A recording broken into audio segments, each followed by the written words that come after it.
Those were the first words I heard when my wife shook me awake at 2:17 a.m. Her fingers trembling against my shoulder like she was afraid I might disappear if she let go. For a few seconds, I didn't understand where I was. The bedroom was dark except for the pale glow of the streetlight bleeding through the curtains. The house was quiet, too quiet. Then I saw her face hovering over me, pale, eyes red and shining, lips pressed together as if holding back something poisonous. "What's wrong?" I murmured, my voice thick with sleep. She sat on the edge of the bed, clutching the sheet to her chest as though it could protect her. "It's urgent," she whispered. "I should have told you sooner. I can't go on like this." The word confess echoed in my head, heavy and unfamiliar, like a language I didn't want to understand. Confessions belonged in churches, in police stations. Not in the middle of our bedroom after 7 years of marriage. "Confess what?" I asked, already feeling something tighten in my chest. She didn't answer right away. She stared at the floor, her jaw quivering. I noticed small details I had never cared about before. The way her bare feet curled inward, the faint bruise on her knee I didn't remember asking about, the silence stretching between us like a crack forming in glass. "I've been lying to you," she said finally. The room felt colder. My mind raced through harmless possibilities. Money, a mistake at work, a secret credit card. Anything but the thing my heart was already preparing for. "How?" I asked. She took a shaky breath. "About where I've been. About who I've been with." That was when my pulse started pounding in my ears. I sat up, the blanket sliding off my chest. "Who?" I said, though I already knew. She squeezed her eyes shut. "It started months ago." Month.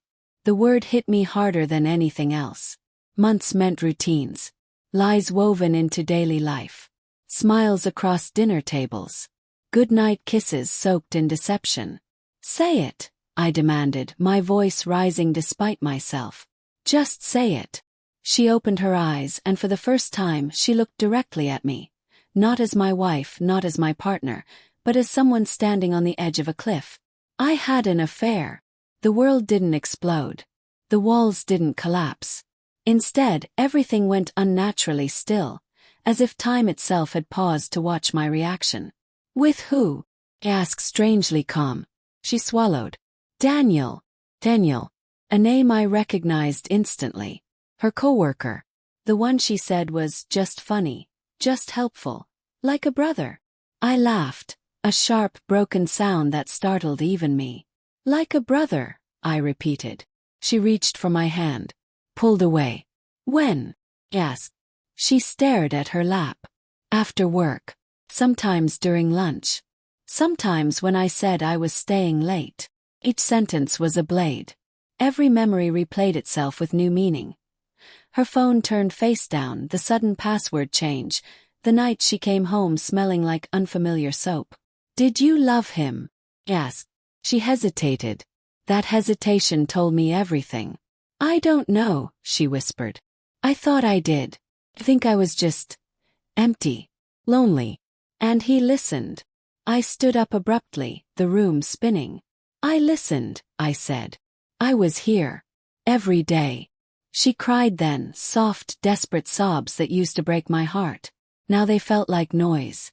"I was afraid to tell you," she said. "I didn't want to lose you." "You already did," I replied. I walked out of the bedroom and into the kitchen, turning on the light like I needed proof that reality still existed. The clock blinked 2:23 a.m., 6 minutes since my life split into before and after. She followed me, wrapping her arms around herself. "It's over," she said quickly. "I ended it. That's why I had to tell you. I couldn't carry it anymore." I leaned against the counter, my hands shaking. "How noble," I said bitterly. "You betray me for months, then wake me up at night so you can feel better." "That's not fair," she cried. "Neither is this," I snapped, gesturing between us. Silence fell again.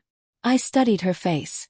The same face I had memorized over years, now rearranged into someone I didn't recognize. "Did you ever plan to tell me?" I asked quietly. She hesitated again. That second pause hurt worse than the first. "No," she admitted. I hoped I could forget it ever happened.